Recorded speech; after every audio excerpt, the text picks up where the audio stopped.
साथियों, दिल्ली में एक पढ़ी लिखी सरकार और ईमानदार सरकार है जो लगातार जनता के मुद्दों पर काम करती आई है। ये कहना भी गलत नहीं होगा कि पर्यावरण को लेकर सिर्फ दिल्ली सरकार ही लगातार सक्रिय दिखती है। चाहे दिल्ली सरकार द्वारा लाई ट्री प्लांटेशन पॉलिसी हो, जिसके तहत हम इस साल 53 लाख सैपलिंग्स लगाएंगे। 43 लाख ऑलरेडी लगाए जा चुके हैं, पिछले साल हमने 45 लाख लगाए थे। चाहे इलेक्ट्रिफिकेशन ऑफ पब्लिक ट्रांसपोर्ट हो, जिसके तहत हमारी ईवी पॉलिसी के तहत हमने करीब दिल्ली में 16.8% आज प्राइवेट व्हीकल इलेक्ट्रिक है। ये देश में सबसे ज़्यादा नंबर है। ऐसा ही हम पब्लिक ट्रांसपोर्ट में इलेक्ट्रिक फ्लीट की तरफ मूव कर रहे हैं और हमारे लगातार प्रयासों की वजह से हमें हमारी ईवी पॉलिसी के लिए भी स्टेट लीडरशिप अवार्ड मिला है। चाहे पीएनजी हो, दिल्ली में आज कोई भी इंडस्ट्री है वो पीएनजी फ्यूल पर मैंडेटरी कंप्लायंस के चलते शिफ्ट हो चुकी है। चाहे 24/7 इलेक्ट्रिसिटी हो जो दिल्ली में मिलती है, जिस वजह से आज दिल्ली में इन्वर्टर और जनरेटर यूज नहीं होता, इसने प्रदूषण पर कंट्रोल किया। चाहे दिल्ली में जो 2 थर्मल प्लांट थे, जो कोल बेस्ड प्लांट थे, उनको बंद कर दिया जा चुका है। आपने देखा होगा बीते कई साल से ग्रेडेड एक्शन प्लान भी चलता है, समर एक्शन प्लान चलता है, विंटर एक्शन प्लान चलता है प्रदूषण से फाइट के लिए। अब जब से आम आदमी पार्टी सरकार एमसीडी में भी आई है, तो लगातार हम लोग डस्ट को और कंस्ट्रक्शन से उत्पन्न मलबे को भी टारगेट कर रहे हैं। आपने देखा होगा कल ही अरविंद केजरीवाल जी ने बुरारी में देश का सबसे ज्यादा कैपेसिटी वाला कंस्ट्रक्शन वेस्ट प्लांट का उद्घाटन किया और यहां पर मलबा रिसाइकल किया जाएगा। तो इस प्रॉब्लम को भी हम लोग टैकल कर रहे हैं लगातार। ये अरविंद केजरीवाल जी की पॉलिटिकल विल और दिल्ली के लोगों के अथक प्रयासों का नतीजा है, जो युद्ध प्रदूषण के विरुद्ध चला है। कि रिसेंटली एक रिपोर्ट पार्लियामेंट में टेबल की गई थी, इकोनॉमिक सर्वे 2022-2023, जिसमें बताया गया कि 2016 से लेकर 2021 तक 2.5 कॉन्सेंट्रेशन PM 2.5 कॉन्सेंट्रेशन में 22% की कमी आई है और PM 10 कॉन्सेंट्रेशन में 27% की कमी आई है। ये पार्लियामेंट में टेबल रिपोर्ट में बताया गया। 2022 में दिल्ली की हवा में और सुधार हुआ और 8% इंप्रूवमेंट हुआ। 2023 में यह सुधार करीब 31% हो चुका है।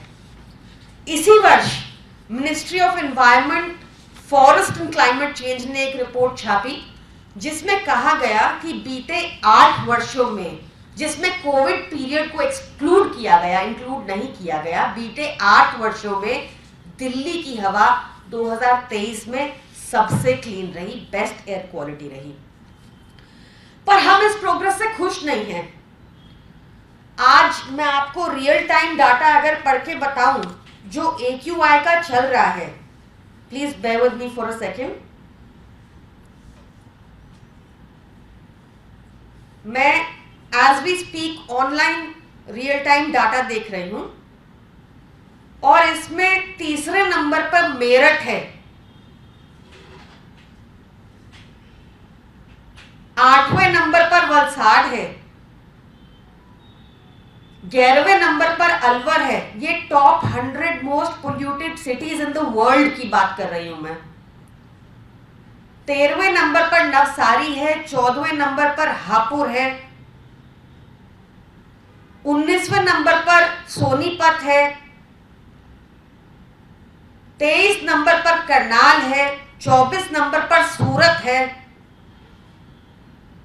26वें नंबर पर गांधीनगर है, 27वें नंबर पर गोरखपुर है, 28वें नंबर पर मुजफ्फरनगर है, 29वें नंबर पर थाने है, दिल्ली नहीं है, दिल्ली नहीं है अभी तक। मैं 50 तक पहुंच गई हूं, 50 पे पानीपत है, दिल्ली नहीं है। ये अच्छी बात है, पर हम खुश नहीं हैं इस बात से।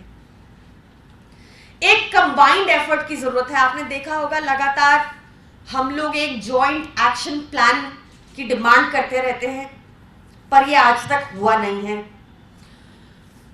हम लोग केंद्र में अनफॉर्चुनेटली एक ऐसी सरकार बैठी है जो सिर्फ मन की बात करके चली जाती है, joint discussion, joint action plan में विश्वास नहीं रखती।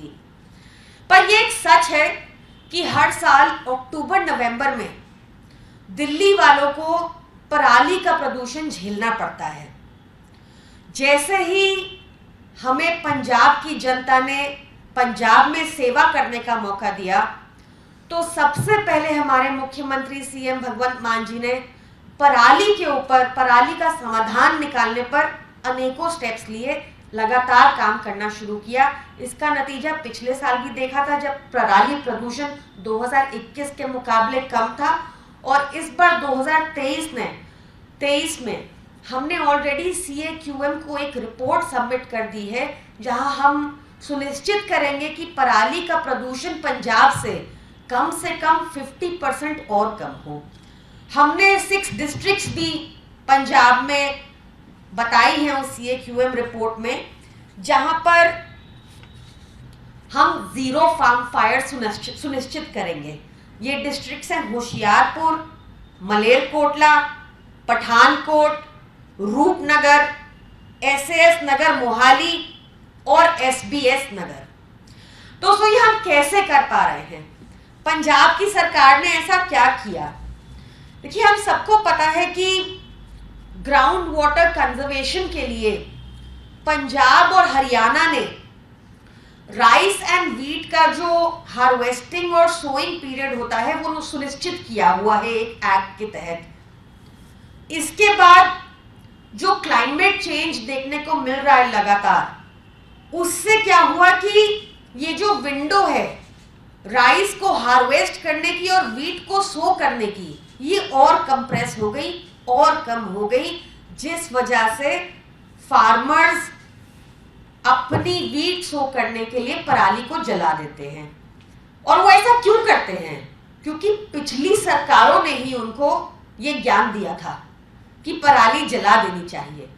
तो सबसे पहले भगवंत मान जी की सरकार ने अवेयरनेस प्रोग्राम्स चलाए, जो पिछले 1 साल से युद्ध स्तर पर चल रहे हैं। इसमें 4000 वॉलंटियर्स हैं जो हम किसान मित्र बुलाते हैं।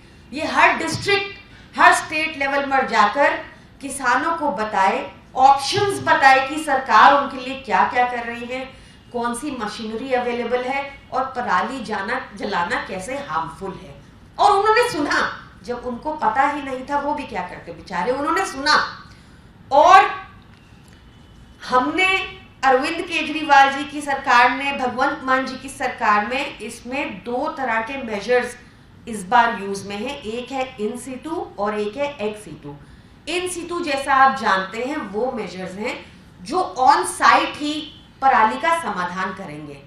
इसमें चाहे बायोडिकम्पोजर हो, चाहे CRM क्रॉप रेसिड्यू मशीन्स हो, जो 1.7 लाख ऑलरेडी थी, उनको हमने ठीक तरह से डिवाइड किया। वो स्कैटर्ड थी पहले, उनको जहां पर सबसे ज्यादा रिक्वायरमेंट है, जिन डिस्ट्रिक्ट्स में, जिन स्टेट्स में, वहां भेजा गया। उसके बाद 24,000 मशीन्स हमने और प्रोक्योर कर ली हैं, जिसके लिए एप्लीकेशंस आ चुकी हैं, जो बांटी जा रही हैं। इस पे हमने हेवी सब्सिडी दी है, इवन अप टू 80% सब्सिडी भी है। 100 बेलर मशीन्स आ चुकी हैं। पूसा 24, ये एक हिस्टोरिक डिसीजन है कि पूसा 44 जो क्वालिटी ऑफ राइस थी, वो भगवंत मान सर की सरकार ने बैन कर दिया, क्योंकि इसका लॉन्ग मैच्योरिटी पीरियड होता था और ये एक ज्यादा वाटर कंज्यूम करने वाला क्रॉप था। तो ये एक हिस्टोरिक डिसीजन है, ये लिया गया। साथ ही एक्स सिटू मेजर्स में जिसमें हम स्टबल को उठाकर स्टबल बेस्ड इंडस्ट्रीज को दे पाए, इसमें हमने 15 different boiler units, industry boilers use करते हैं, उनको पैडी देना शुरू किया। ये इंडस्ट्रीज हो गई जैसे टेक्सटाइल इंडस्ट्री जिसमें स्टीम का प्रयोग होता है, जिसमें पराली को यूज किया जा सकता है। ऐसे ही वहां की ब्रिक किल्स जो पंजाब की ईंटों के भट्टे हैं, वहां मैंडेटरी कर दिया गया है कि 20% पैडी यूज होगी जलाने के लिए। ये मैंडेटरी हो चुका है पंजाब में। वहां पर हमने HPCL से ऑलरेडी टाई अप कर लिया है जो 50,000 टन पैडी लेगा। ये एथेनॉल बनाने के काम आएगा। ऐसे ही डेयरी में हमारी बात राजस्थान और गुजरात से हो रही है कि वो पैडी ले ले और चारे के प्रयोग में यूज करे। ये बात लोकल तौर पे भी हो रही है और बाकी स्टेट से भी हो रही है। 5 बायोगैस प्लांट्स आज ऑपरेशनल हैं। 9 बायोगैस प्लांट्स नवंबर 2023 तक कर दिए जाएंगे। 34 और प्लांट्स एडिशनली अभी हमें खोलने हैं। साथ ही हमने वहां पे डिस्ट्रिक्ट कलेक्टर्स को ट्रेनिंग दी जो ट्रैक करते हैं कोई भी FIR GPS मैपिंग के द्वारा। आपने कल भी देखा होगा शायद पटियाला के DC ने जाकर फायर टेंडर टीम के साथ एक जगह पर फायर टेंडर टीम को यूज कर पराली की आग बुझाई। हम लगातार वहां पर फार्मर्स को मोटिवेट कर रहे हैं और रिवॉर्ड कर रहे हैं जो पराली नहीं जलाते। पिछले ट्यूसडे को जैसा मैंने आपको पहले बताया, हमने CAQM को अपनी रिपोर्ट सबमिट की है जिसमें हमने आश्वासन दिया है कि 50% इस साल पराली कम होगी। देखिए ये पूरे मेजर्स नहीं है, हमने बहुत और चीजें भी की हैं और करने की जरूरत भी है। पर इस प्रेस वार्ता की जरूरत इसलिए पड़ी क्योंकि कल ही एक खबर आई कि हरियाणा में अब तक पिछले साल के मुकाबले 3 गुना पराली जलाई जा चुकी है। कल अभी थोड़े टाइम में खट्टर साहब ब्लेम करने लग जाएंगे फार्मर्स को क्योंकि उन्होंने सारा साल तो कुछ किया नहीं। अब उनकी ब्लेम गेम शुरू हो जाएगी।